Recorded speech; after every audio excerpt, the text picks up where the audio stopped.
समझे सो मन कागड़ो पण चालू हंसनी चाल अरे समझे सो मन कागड़ो पण चालू हंसनी चाल परण कुंवारी कन्या जे मर छोकराओ बेहाल लोग कहे मन करोड़पति लोग कहे मन करोड़पति पर हूँ तो फोकटलाल पर हूँ तो फोकटलाल हूँ करोड़पति फोकटलाल हूँ करोड़पति फोकटलाल हूँ करोड़पति फोकटलाल। સેઠ એક વાત પૂછવી હતી. હા બોલો. છેલ્લા એક અઠવાડિયે તમે છાપું વાંચવા કેમ નથી આવતા? હા કારણ છાપું વાંચવાનું મેં છોડી દીધું છે. એમ? મહિનામાં એક જ વાર છાપું વાંચું છું. મફતના છાપામાં કંજુસાઈ કેમ એમ? ના એવું નથી, છાપામાં કઈ નવીન હવે છપાતું નથી ને. તમારો ફેરિયો જો પખવાડિયાનું છાપું તમને આજે આપી જાય ને તો તમે વગર વિચારે આખું છાપું વાંચી જાઓ ને તમને ખબર ન પડે કે પખવાડિયાનું છાપું છે. કારણ આજનું વાંચો, કાલનું વાંચો, પરમ દિવસનું વાંચો, એના એ જ સમાચાર, એ જ લૂંટફાટ ને એ જ ભ્રષ્ટાચાર ને એ જ બધું બધું એ જ ગડબડ એ જ. હા એ તો બરાબર, પણ તમે પેલું પાનું છોડીને બીજે પાને વાંચો મૃત્યુ નોંધમાં તો એમાં તમને નવીનતા મળે. કેમ? યુ સી કે એમાં એકવાર આવ્યા પછી બીજી વાર કોઈ મળતું જ નથી. પણ મારી બૈરી 2 વાર મરેલી. શું વાત કરો છો? હા, પહેલી વાર જ્યારે સવારના ઉકલી ગઈ ત્યારે મેં મૃત્યુ નોંધમાં આપી દીધું કે શેઠ ફોકટલાલની બૈરી ફલા મરી ગઈ છે. અને બપોરના એને અમે લઈ ગયા ત્યાં મસાણમાં હજી પગ મૂક્યો નથી કે ભળ દઈને ઊભી થઈ ગઈ, જીવતી થઈ ગઈ. સાહેબ, લોકો તો ભૂત કહીને દોડવા લાગ્યા. ડૉક્ટર હદબુદ્ધ થઈ ગયો, ચક્કર આવી ગયા એને. વિચારવા લાગ્યો કે આ શું થયું, કેવી રીતે થયું. પછી 6 મહિના પછી એ ઉકલી ગઈ, પાછી મરી ગઈ. અને પછી એને મસાણે જઈને બધું ક્રિયાક્રમ બધા એના પતાવ્યા. અને 1 અઠવાડિયા સુધી એની મૃત્યુ નોંધ મેં દબાવી રાખી હતી, જેથી કોઈને કાંઈ ખબર ન પડે. ભાઈ, સ્ત્રીઓનો શું ભરોસો, એ તો રાખમાંથી પણ ઊભી થાય.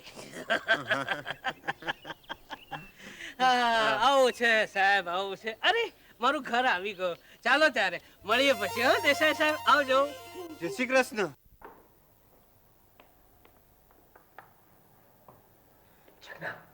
બોલ તારી પ્રગતિ ક્યાં સુધી પહોંચી? હજી પૂજાખંડ તપાસવાનો બાકી છે. એ કામ પછી કરજે. તારે પહેલા એક મારું કામ કરવાનું છે. અરે બોલ. આજે બાપને લૂંટી લેવાનો છે. લૂંટી લેવાનો છે? થોડે દિવસે રાત્રે લૂંટે ચોર કહેવાય. અરે પણ એના ખિસ્સા હંમેશા ખાલી હોય છે. બાપના હાથમાં એક હીરા જડિત વીંટી છે. ઓછામાં ઓછી 10,000 છે. ઓહ યસ.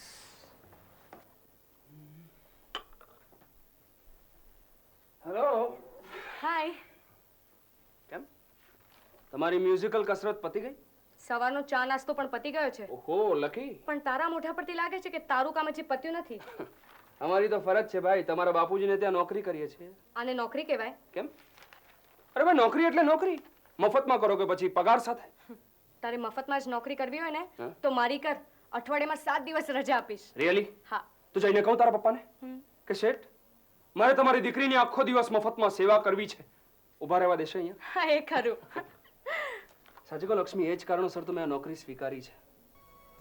તારી નજીક રહેવા, સતત તને મારી આંખોની સામે રાખવા માટે તો આ મફતની નોકરી સ્વીકાર્યા છે. મારી પાસે બીજો કોઈ ઉપાય નહોતો.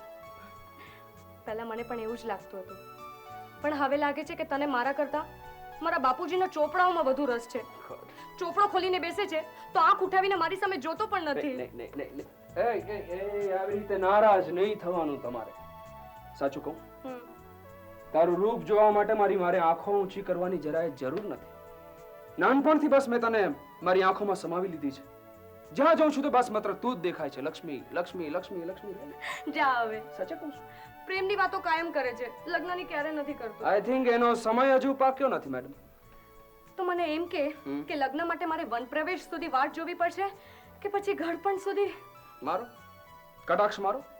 પણ મેડમ, તમારે કટાક્ષ મારવાની જરૂર નથી. તમે હજુ ઈંડામાં છો. શું? લાકડી પડાવી. વાહ શેઠ. આ શું છે ભાઈ? આ શું છે? પિસ્તોલ. નાનો હતો ને ત્યારે મારા બાપુજી મને આવી જ એક પિસ્તોલ અપાવી હતી અને એનો ઘડો દબાવીએ ને તો એમાંથી પાણીની ધાર નીકળે. આમાંથી શું નીકળે? ગોળી. ગોળી? માથાને દુખાવાની? નહીં નહીં, અસલ લોડાની. અસલ જો ઘોડો દબાવીશ ને તો તારા એક કાનમાં પ્રવેશીને સીધી બીજા કાનમાંથી નીકળી જશે. અરે તારી ખોપરીના પૂરચે પૂરચા બોલી જશે. તારા ભેજાની ચટણી થઈ જશે. બોલ, પ્રાણ લઉં કે પૈસા? પ્રાણ ભાઈ, પૈસા તો છે ને મેં મારા રિટાયરમેન્ટ માટે સાચવી અરે મર્યા પછી રિટાયરમેન્ટ નો કોઈ સવાલ જ નહીં આવે. અરે યાર શું છે તને, શું છે?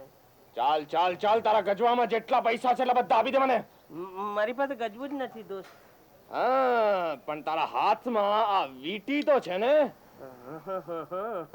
તું છે કોણ દોસ્ત? હું અરે 101 મોટી ફાંદવાળા શેઠને મારનાર ઇંગ્લેન્ડ નો રોબિન હુડ, એટલે કે ભારતનો ભૂતનાથ.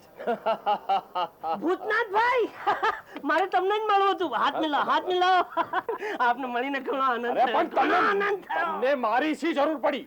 અરે સાહેબ, આ શહેરમાં તમારા જેવો ભડવીર ક્યાં છે જેની પાસે લોખંડી છાતી છે અને માથું? આહાહાહા, તમારું માથું સાહેબ, તમારું માથું તો પાણા જેવું છે. શું થાય, શું થાય દોસ્ત? ચક્કર આવે છે. ચક્કર આવે છે?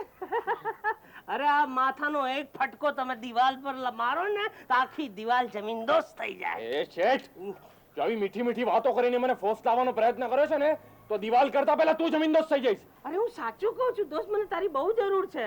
બસ હવે તું આવી ગયો ને એટલે હું શાંતિથી નિરાતે જીવીશ. ચાલ ચાલ ચાલ, જલ્દી વીટી આપી દે, નહીં તો ધરબી દઈશ. વીટી? અરે યાર તું ભૂતનાથ છે? ના ભાઈ ના, તું ભૂતનાથ નથી, તું કઈ ઘંટી ચોર લાગે. ફેંકી દે, ફેંકી દે, ફેંકી દે.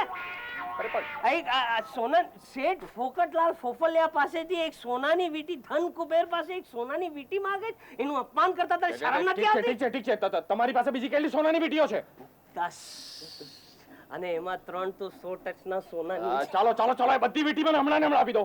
અરે યાર તું ફાલતુ માણસ છે યાર. તમે કેવા શું માંગો છો? અરે 10 વીટીમાં તારું શું વળ છે? મારો આખો ખજાનો લઈ જા. ખજાનો? જો શેઠ, તમે મારી મશ્કરી કરો છો? અરે યાર, મરદ મૂછાળા દાઢી વાળા માણસ, તને કઈ ભાષામાં સમજાવું? જ્યારથી હું આ 99 ના ચક્કરમાં ફસાયો છું ને ત્યારથી ત્રાહિમામ થઈ ગયો છું. તારી સગી નહીં થાય, ફૂંકી દઈશ. અરે યાર તને વિશ્વાસ નથી મારા પર? આ લે, આ લે, આ લે મારા તિજોરીની ચાવી. તિજોરીની એ શું થાય? એ મરી નહીં જા, મરી નહીં જા. હૃદય હુમલો આવ્યો છે તો હું તને ખેંચી લાવીશ. તે મને વચન આપ્યું છે મારો ખજાનો લૂંટવાનું. મારો ખજાનો લૂંટીને તારે જવાનું છે દોસ્ત. તું મરી જવાનો હોય ને તો હું તને યમદૂતના પંજામાંથી ખેંચીને પાછો લઈ આવી. જાગ, જાગ. હું કોણ છું? તું કરોડપતિ માણસ છે. તમે કોણ છો? હું દુનિયાનો સૌથી સુખી માણસ છું. એટલે તો મને એ માનવામાં નથી આવતું કે તમે તમારો બધો ખજાનો મને આપી દો છો. વિચાર બદલાય પેલા મારો ખજાનો લૂંટી જા, લૂંટી જા, લૂંટી જા. અરે પણ શા માટે? શા માટે? અરે એ છે ને, તું મારો 1 કરોડનો ખજાનો તારા ઘરે લઈ જઈશ ને ત્યારે તને સમજાવશે. તને ખબર છે, હું તારી ઉંમરનો હતો ને ત્યારે પટ્ટાવાળાની નોકરી કરતો હતો અને મને 90 રૂપિયાનો પગાર મળતો હતો. એ 90 રૂપિયામાં હું ને મારી પત્ની શાંતિથી જીવતા હતા. એ 90 રૂપિયામાં અમે ખાતા હતા, પીતા હતા. અરે કોઈ જાતની ચિંતા નહીં, કોઈ જાતની ફિકર નહીં, ના ઇન્કમ ટેક્સ વાળાની બીક, ના ડાકુઓનો ડર. પણ તો પછી તમે 99 ના ચક્કરમાં ફસાયા કેવી રીતે? મારી પત્નીના લીધે. એણે મને કહ્યું કે પૈસા કમાઓ, પૈસા કમાઓ. હું જેમ જેમ પૈસા કમાતો ગયો એમ એમ મારી રાતોની નીંદ હરામ થતી ગઈ. મારું સુખ ચેન છીનવાઈ ગયું દોસ્ત. બધું ખલાસ થઈ ગયું. કઈ રીતે શક્ય છે? મારી વાત માન દોસ્ત. આ બુઢા માણસ ઉપર એક ઉપકાર કર દોસ્ત. હું તારો આભાર માનું છું. પ્લીઝ તું ખજાનો લઈ જા. લઈ જા દોસ્ત, ખજાનો લઈ જા. લઈ જા. તારા બાપનો માલ છે, ખજાનો લઈ જા. કેવો મામો બનાવ્યો. અરે વાહ, સરસ ટી-શર્ટ છે. Thank you, thank you. ક્યાંથી લીધું? ચોર બજારમાંથી? આલિશાન ડિપાર્ટમેન્ટ સ્ટોરમાંથી. ઓહો, 25 રૂપિયાનો આવ્યો હશે. લગભગ. લગભગ એટલે કે પાછળ ફક્ત એક મીંડું લગાવી દો બસ. અચ્છા, 2800 રૂપિયાનું? તો તું 2800 રૂપિયા ક્યાંથી લઈ આવ્યો? લોટરી લાગી. લોટરી? 10 લગાડ્યા, 250 મળ્યા. એ બાપ, આ ધંધો છે ને સર્વે ધંધામાં શ્રેષ્ઠ છે.